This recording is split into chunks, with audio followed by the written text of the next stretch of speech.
I think it's safe to say we're part of the daddy gang now.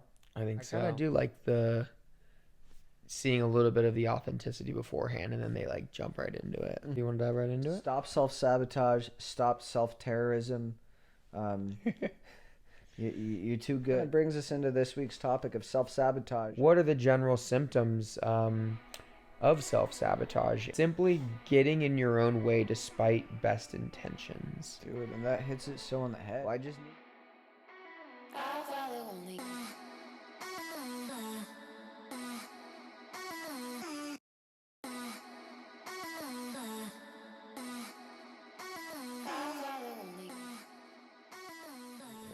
Well, you want to dive right into it?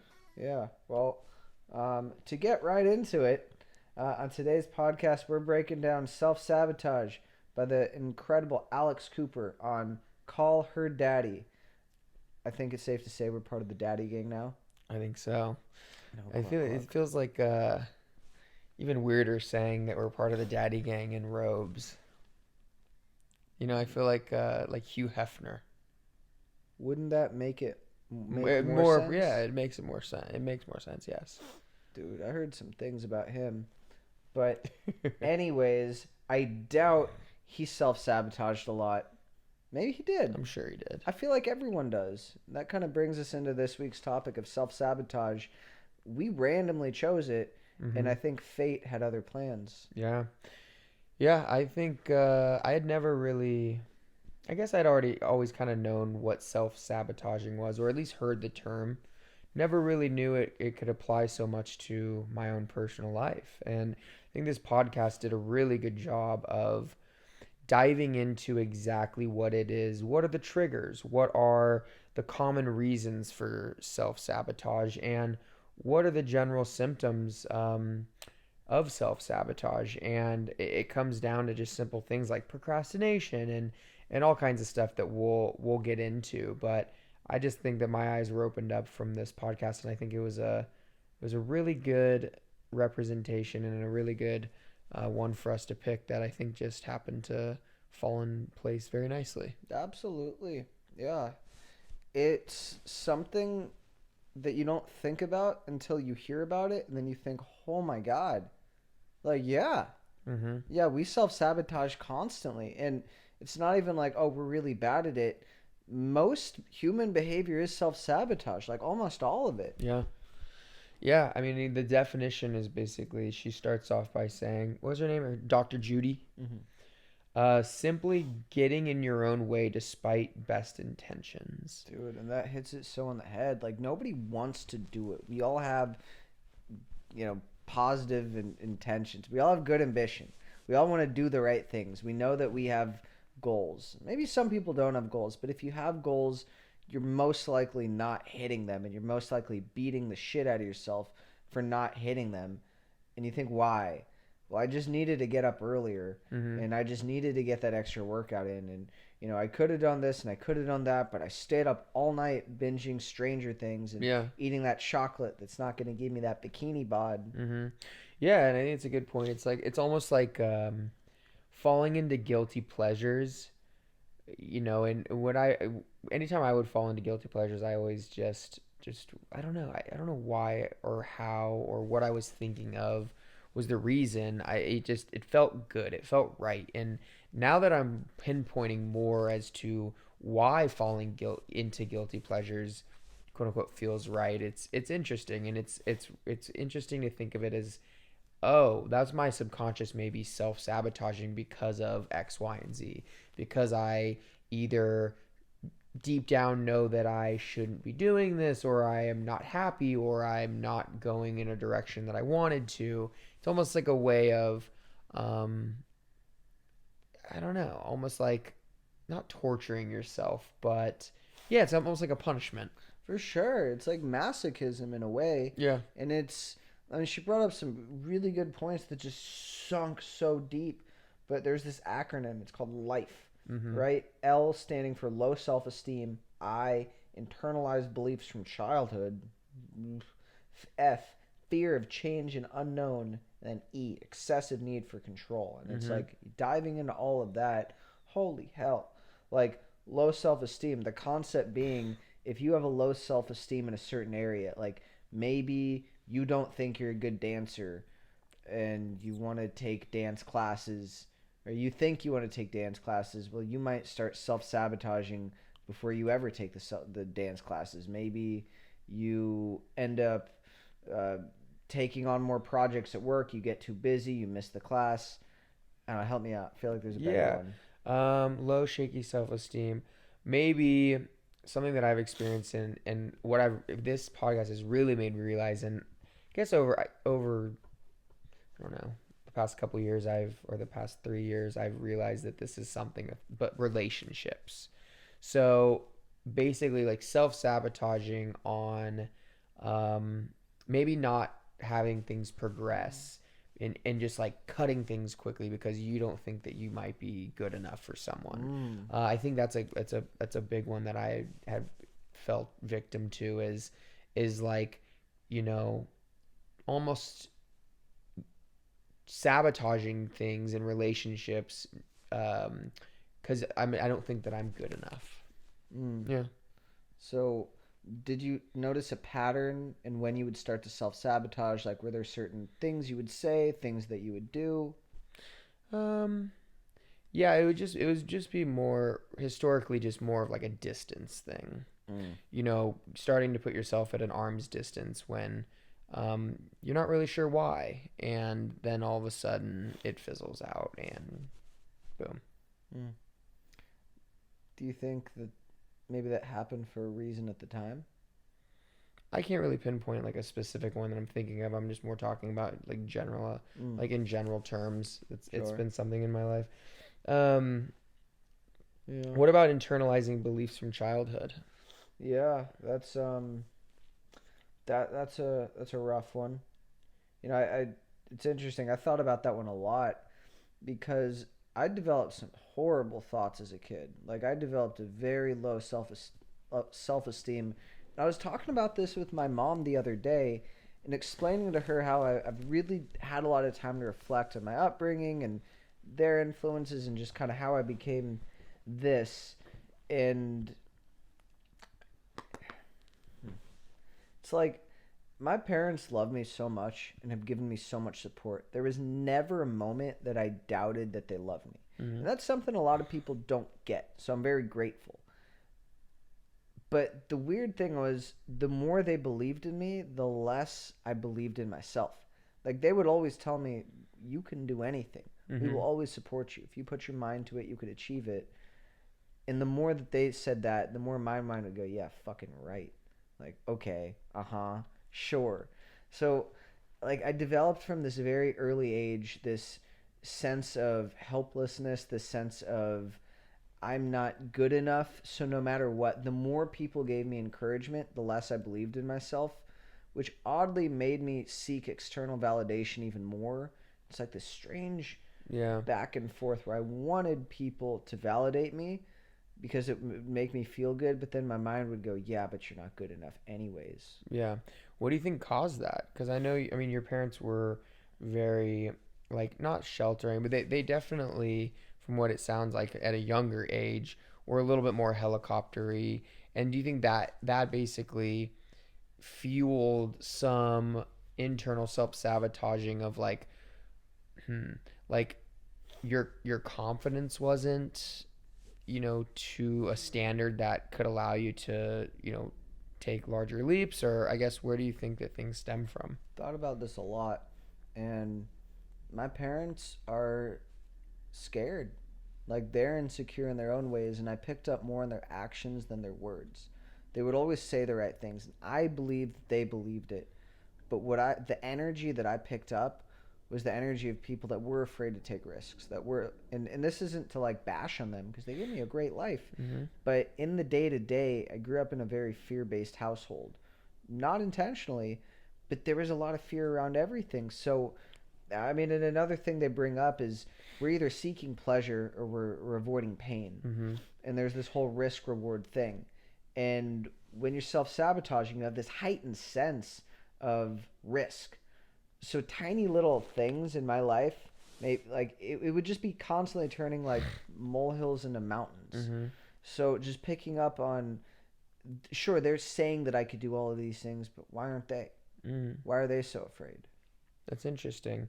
And yeah, a good point in that she talks about is it's a universal experience. It's rooted in our biology, um, for one of two things: to either attain awards and accolades or to avoid threats. So that's a good point that you brought up is yours is a little bit more based on avoiding threats, it seems like, where I don't know, I feel like mine after listening to this is more on like attaining awards, and maybe it's my fear of not being able to attain awards or um, achieve perfectionism or achieve a goal or a standard that I know that I want in my life. So it's almost like I self-sabotage certain aspects because I'm afraid that it's not a standard that my subconscious wants. Mm. Wait, it's you're not sure if you want it and you don't know if you want to commit to it, so then you don't I do think it? in all aspects of my life, like relationships, with jobs, with all kinds of stuff. It's like I'll find myself self sabotaging when my idea of like perfection or the idea of like like a really far out goal should look like. I know we've talked about this in the past, but it's like this idea of this perfect, dream job or dream life or whatever it may be is like somehow deep rooted into me, and I think it comes from my growing up too of always wanting the best thing and keeping up with the Joneses and stuff like this. And I know there's a part in this that talks about, I wrote here, Comparison. the comparisons, and I'm a big comparison person, and that's something I'm really trying to work on is, and I've gotten better over the years, but stopping comparing, Jesus, I can't speak, comparing myself with others, because that's like the root of a lot of my self-sabotage issues. Mm. It's almost impossible not to. I mean, we compare. Like that's one of the most innate human things. We have to compare. That's how we organize. That's how we create hierarchies. That's how we understand the world. But how do we understand when's enough is enough? Like, you got to be able to compare different products. Maybe you can compare like, okay, what if we're Goldilocks? Like, what's the hottest and what's not? I don't want to burn my shit. Like Mm-hmm. it's part of us being able to survive. Like, you can't help but compare. It's like understanding that you're gonna have these boundaries set around it, right? Absolutely. Like, if if you compare everything all the time, you're screwed. But if you compare yourself to yourself yesterday and you just keep doing that and you just hyper focus that, you got a lot of data to work from. Absolutely. No, I couldn't agree more. In 1 second, I just want to make sure that Just not recording. oh, it's recording. Sorry, I had a mini heart attack. Um, but yeah, I think in terms of comparison, where are we at? I mean, we don't even. I don't think we have to go in order at all. Like, um, something that I thought was so fascinating because even just talking about comparisons, it's like whenever there are these self sabotage thoughts, to give different examples of them, but like there's always triggers, right? Yeah, the triggers are big. Yeah, and something something that I thought was really interesting was she's just talking about habits. The Mm-hmm. whole thing was just breaking down a habit. What's a trigger? What's the routine? Like, what is causing that thought? What environments are having you feel or think that certain way? What do you do? And then how do you feel about it? And it's like, well, first step, be aware. Mm-hmm. Like, what are those triggers? What's causing you to have that? Oh, I'm not as good as them. Is it when you drive past, I don't know, the Mercedes dealership, and then you think about how you're not making the money that you want to, Yep. and like I'll notice I start comparing when I'm tired. If I'm tired and the day didn't go to my expectations, my mind just goes to me thinking I am the worst. Really. I am so much worse than everybody else. Everything I'm doing is a failure. Why do I even bother? Because I'm just a shittier version of everybody else. And it's like it's always when I'm fatigued and something didn't go to plan. Yeah, that makes sense. I feel like sometimes some of these other triggers that they talk about is like um like a catastrophe trigger. So always assuming the worst. Um, they talk about mind reading being a trigger. So assuming, and I know we've talked about this before, but assuming that people are know what you're thinking or can somehow guess what you want them to do. And I think this is a something that it's like a huge trigger if in my life, where it's like how can you not self-sabotage when you think that you're assuming people are thinking a certain way, you know what I Hmm. mean? Yeah, because then you're just setting yourself up for failure, Mm-hmm. right? Like, what is the expectations without communication leads Lead to to frustration. frustration. Yep. Yeah, you're screwed. You're sitting dead in the water. Mm-hmm. Another one was the shouldas, and this is something that people are living a life of like shoulda, coulda, wouldas, Hmm. and this was an interesting trigger that they talked about, and um, this holding people back from living a life of action, living a life of purpose is thinking of, oh, I should have done this, should have done that, and living almost like in the past, and this makes you fearful for the future. It's like you're almost like always second guessing, and then also just like I don't know, living in this shoulda coulda woulda What are some things mindset. that you think you should have done, could have done, would have done? um I don't know. I mean, I think like some shoulda coulda wouldas are just with like crypto investments, things like that. But um, I just think there might be some. I have some shouldas from I don't know, maybe up in San Francisco. I can't really think of any to be honest right Mm. now. Yeah, I took it to mean something a little bit different where I should have done better. I could have been better. I Mm. would like kind of this thing of like there's no end. Almost with the comparison, it's like I can do more. I should have done more today. I should have been better. Like you're never allowing yourself to just like rest, to be content, to be complacent.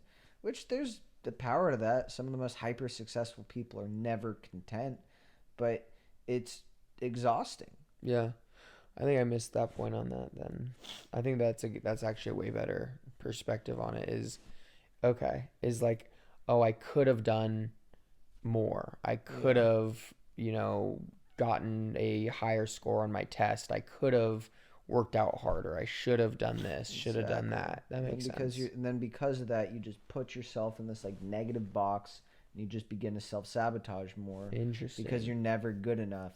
And if you're never rewarding yourself and you're never good enough, well then just like light the match and Yeah. explode, explode. Like a really powerful thing that just by understanding habits a little bit more, we've already been doing this, but it was helpful just to get that perspective from Dr. Judy and to hear that she specifically said when you get into that, when you're aware, what kind of self sabotage mindset are you in? Are you comparing yourself? Are you Mhm. catastrophizing so everything's terrible? Another is black and white. Either Mhm. everything's good or everything's bad. There is no gray area. So you could have the highest of highs, but then the lowest of lows.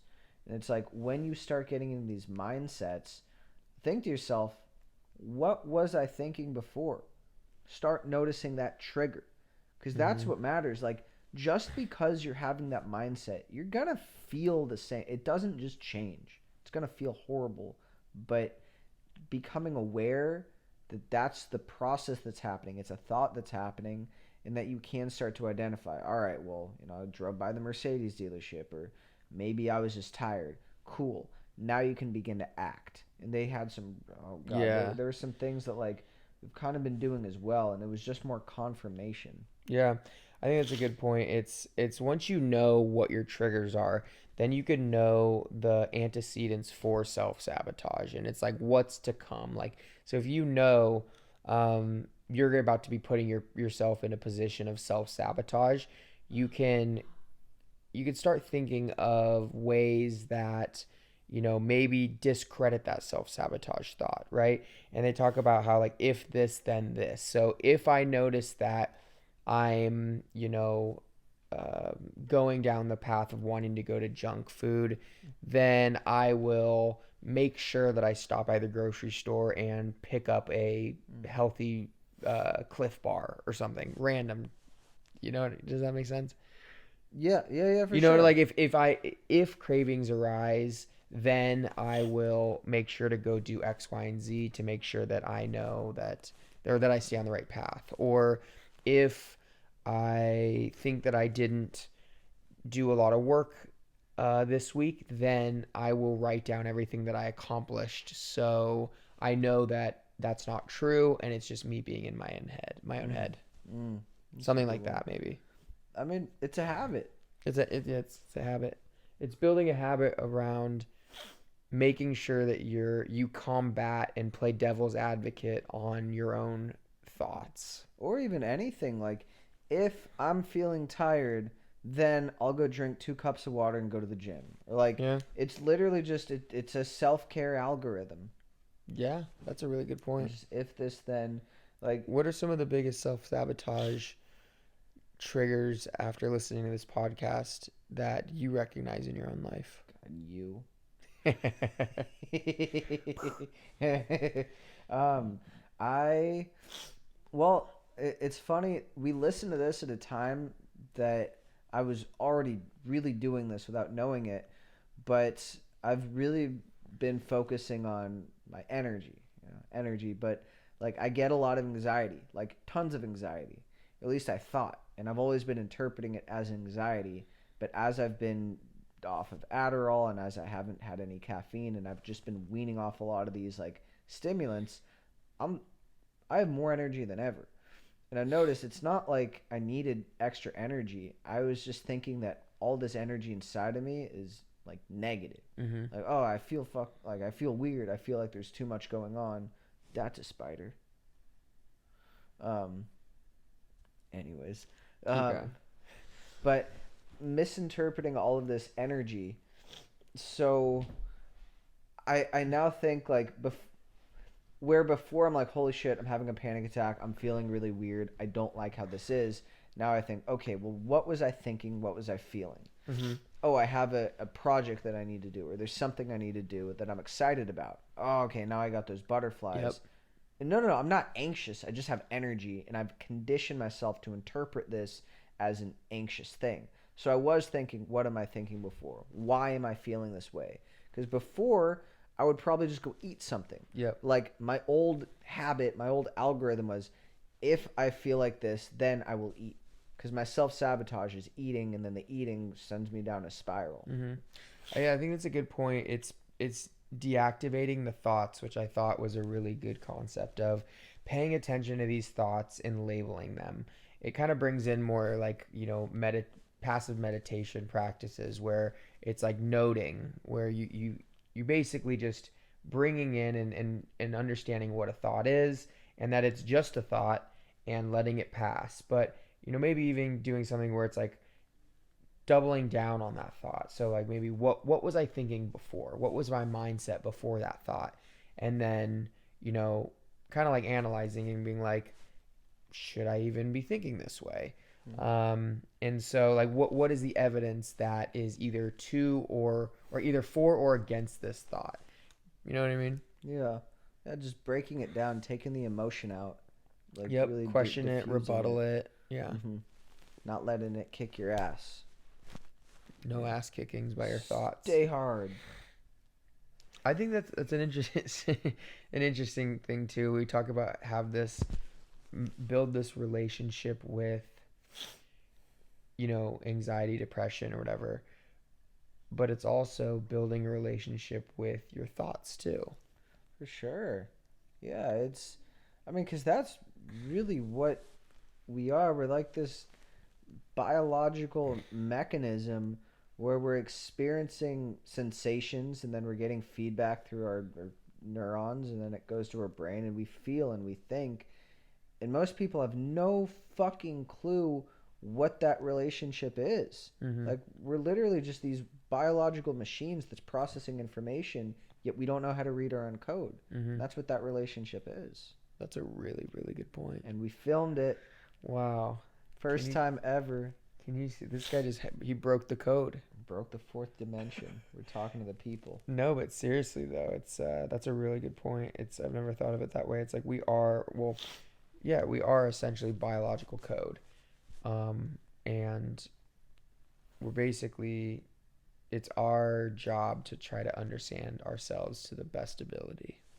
Or we could get Geek Squad. We could get Geek Squad, I knew aka Jay Shetty, aka Joey, aka Off Screen. Yeah.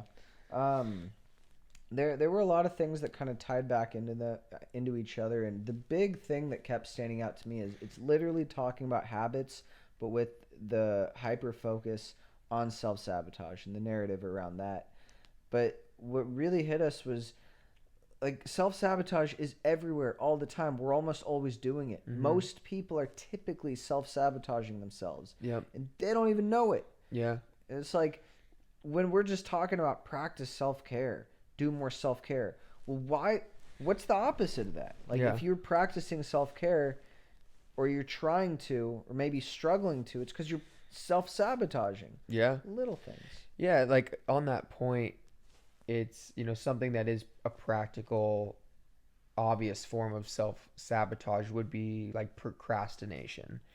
And something that all students and, college kids and, even just nowadays, like sometimes I'll be working and it's like, just trying to like, I'll find myself procrastinating and really breaking down what it is. It's either striving for perfection or expectations on either the result that you don't want to really start or you think that you're not going to meet those expectations, fear that people aren't going to like what you're going to do or you're not going to achieve a certain status with something.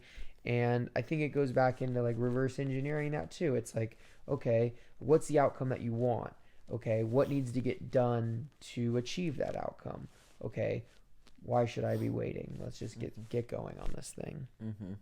Yeah, I was thinking about this in the sauna, and how can you create a habit towards action? I was actually thinking about this morning. Like a keystone habit, which is a habit that if you do this, it starts having an effect on everything else. I was thinking it more like a domino. Is I just wanted to go to the sauna this morning, but I thought, no, I'll go to the bike. My little stupid warm up. I feel good. Then because I did that, I did the next workout and the next, and it's like, what can you do? What habit can you do that's achievable, that's easy to do, that's going to trigger that domino effect? So it's like if you're procrastinating, sure, acknowledge it, but then what's an actionable habit you could put in? And I thought, well, what if you literally just start journaling or free writing about what you're supposed to do? If it's writing a specific marketing email, if it's doing 5 networking calls, something. Literally just write it out, even from the book Effortless. Like, what am I trying to do? Here's the intention of this task. And just write it. Set a timer for 5 minutes. And there's a good chance that you're going to keep working longer than that and you're going to get back in the flow. But I think it's important that we develop a bias, like a habit that's biased towards action. So if you find yourself self-sabotaging, it's almost like what you talked about with if you're to break a habit, you have to replace it with a good habit. So if we find ourselves self-sabotaging, understanding what that trigger is and developing a habit that will counteract it. Yes, or another thing, like there's wisdom in procrastination. If you're procrastinating, yes, maybe it's just something you shouldn't be doing. Yep, I couldn't agree more. An example that I actually thought about this was when at one of my old sales jobs in tech, I would find myself procrastinating like crazy and just really dragging on wanting to do the work. But then I told myself in my head, well, I'm shooting for this promotion and and I was on track to get it but I was almost like I was almost there, and then I basically started procrastinating at like the 10-yard mark, and almost it was like looking back on it now, it was like a trigger. It was like, you didn't want that. You didn't want to be there. You didn't want to get that promotion. Yeah. You were self-sabotaging to not get it because you knew subconsciously that that is not what you wanted to do. Ooh, that's. How long did it take you to process that? Um, Over a year. Mm, Yeah, probably. interesting. I've experienced that in every job I've worked. Really, Yeah. like, because I get afraid until we started doing this. Every job I worked, I knew that it's not where I wanted to be, and I had a very short term mindset. And I wasn't as grateful as I could be. So I'd be working something, and like especially the restaurants, I'm like fuck this, I don't want to be here. Yeah. Um, maybe I would call out more. I don't. I was a pretty good employee actually, but I would eventually just I would get really good at my job, and then once I achieved like a certain status and essentially knew I had like tenure because I was good and people liked me, I just kind of took my foot off the gas. I was like, man, I don't really want to go higher in this. I don't want to. Maybe I don't want to be a Yeah. bartender or in Mammoth. They're like I feel like it was really easy for me to rise the ladder, but then again, no one else is really trying. Like I didn't really have much competition because most people weren't there to try to get promotions. Yeah. They were there to party, so it was kind of easy. But there's still this part where it's like I would purposely not take things seriously. I would try to like tell jokes to the CEO just so I could be like that funny guy. Yeah. 'Cause I didn't want to be taken as that serious guy. I wanted to be a stand-up comic. I didn't want to be a corporate Yeah. employee for Mammoth. So it's like the best way to self-sabotage, not be taken seriously. Interesting. That's a really good point. When did you figure that out? Or I did think I always knew. you always kind of knew? Yeah, I always kind of Do you knew. think that you were aware enough to deliberately do that, or it was a subconscious thing? A little bit of both. It was more I couldn't admit it to my conscious self because that means that I had to admit to myself I was too afraid to not go for what I wanted Mm, to. And that was a conversation I that's a didn't want good to have. point. Okay, yeah. I think now that you've framed it that way, I think that's kind of what I was doing as well too. Now taking my story now. Yeah, I think No, you're just we both knew. connecting a lot of things on this. I think this whole self-sabotaging hits home hard. Yeah. 'Cause it's fucking everything. Like, Everything. why would you need to practice self care? To reverse the self sabotage. Like, that's where it's really hitting me. Self sabotage is everywhere. It's like Hmm. we're all our own terrorists. So, okay, let's lean in on not that part, but the previous is so okay, if self-care habits are building things physically, mentally, emotionally, doing good things that you can increase and improve your life. So you're thinking that people are just in this habitual self-sabotage routine? Yes, Okay. for sure. I think I think you're onto something there. I think that's why it resonated so much with us. It's like we are a collection of habits. That's where habits come into play. Most people have zero awareness of what their like habitual patterns are, and if you don't know, now you know. It probably defaults to something terrible. Yeah, that is a good point.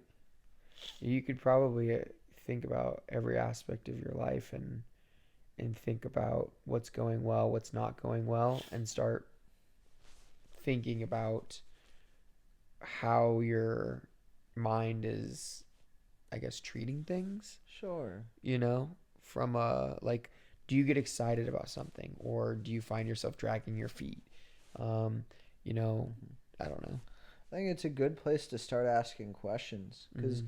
procrastination can mean maybe you shouldn't be doing it, or it means maybe you care about it so much and you have that perfectionist mindset where you need to just dial it down a notch. Just get it started. You don't need to be perfect. I find that with myself a lot also. There's a lot of little projects that I need to start, but because I like to be a perfectionist, until I have all of my energy together and have it all focused, it's like I can't even start the projects. It's like Hmm. no, just start it. This concept of perfect, it's subjective, it's arbitrary, but it holds a lot of us back. Yeah. And I think it goes into when you're setting your goals, set your goals around your values. Mm-hmm. And if you have strong values and you build habits around values, then when the going gets tough, it's a lot harder to break those habits. Hmm. And so you're more likely to stick things out if you build a life full of value or with your own values in at the forefront. Hmm. Yeah, it's like living a life that you care about. Yeah. Shit, that's another, like, going back to the jobs that we didn't care and we didn't want to get promoted with. It's, well, if you don't care about it, then why would you ever suffer through it? Why would you persist and want to be better? It's like, do things that mean something to you, that Mm-hmm. get you excited. Otherwise, like, what are you doing? Yeah. It ties nicely into, our whole mission and vision of always wanting to help people define their purpose. And I think, you know, part of doing that and what we've always kind of made this hypothesis for of like when you really discover more about yourself and you take the time to well, take a step back. When you take the time to take care of yourself, things are going to just naturally show themselves about like what you actually like and what your purpose is, and these values are going to come up, and then you're going to start living a life that seems to be just a clearer path when it all comes down to just taking care of yourself. Yeah. I think even adding something to that, it's like people might hear that, but to add another layer, it's like if you care about this at all, if you're interested, it probably means that there's some element of life that you're just not stoked on. Mm-hmm. Like maybe you're suffering more than you'd like to. Maybe there's parts of life where you go, why is this the way it is? And just knowing that, well, it doesn't have to be. And the whole journey of self awareness, of self discovery, of self care is to allow you to actually live the life that you want to live. Like whatever you're experiencing that you don't want to experience, you can change that, but it comes with a better understanding of who you are and the psychological mechanisms of how to rewire that. Yeah, absolutely. Yeah, I think we touched on a lot. The biggest was just revelation of how self sabotage is everywhere. Like it's everywhere and it's insidious because we just don't really think about it. Nobody thinks about it. Like we talk like it's a big umbrella. We talk about all the symptoms of self sabotage. Oh, I'm overeating. I wish I could go to the gym more. It's like all of the things we want to do that we don't. That right there is the self sabotage, and that's in everyone's daily conversations. Yeah. Yeah, I mean it's wild to learn about and something I want to be a lot more aware of, and I think a lot more people should be aware of. But it goes back to just, giving yourself grace and realizing that we're not perfect and all these things are natural.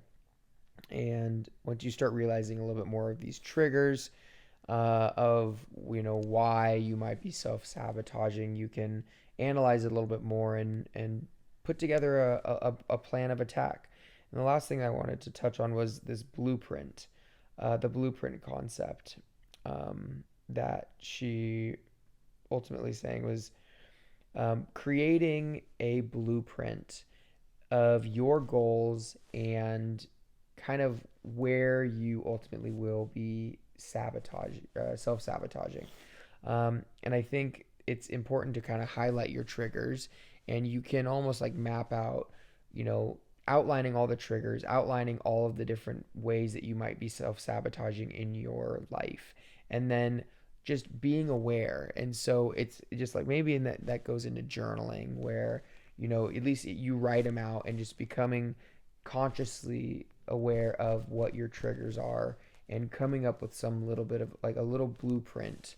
Did that resonate at all with you? Sure. I mean, I've been trying to do that. Like when I get that buildup of energy, my like if thens Mm-hmm. are sometimes I meditate or do some breath work, but now I just start doing push-ups. Like if I get energy, I'm just gonna go do some push-ups, and that's my simple little plan. Like she even put it as you just want to have it where you don't even have to think. That's what you do. That's the rules. If I feel that like this, then I'm going to do that. Don't like that's it. There's no Mm-hmm. room for interpretation. You just Yeah. do it. Yeah. That's a good point. Something I'm gonna start implementing too.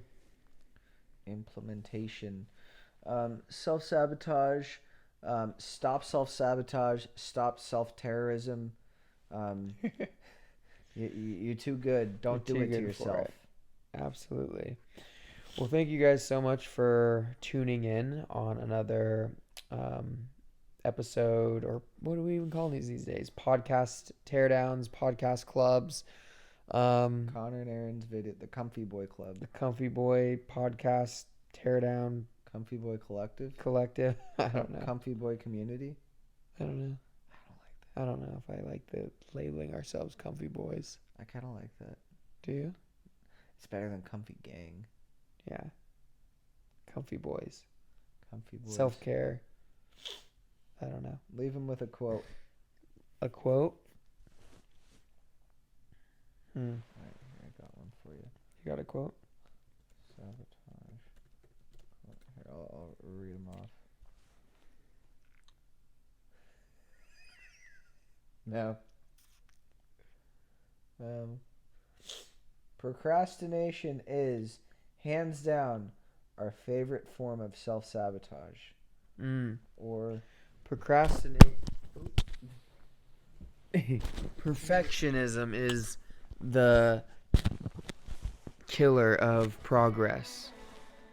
demoralize the enemy from within by surprise. Terror, sabotage, assassination. This is the future of war. All right, great. Thanks for joining us.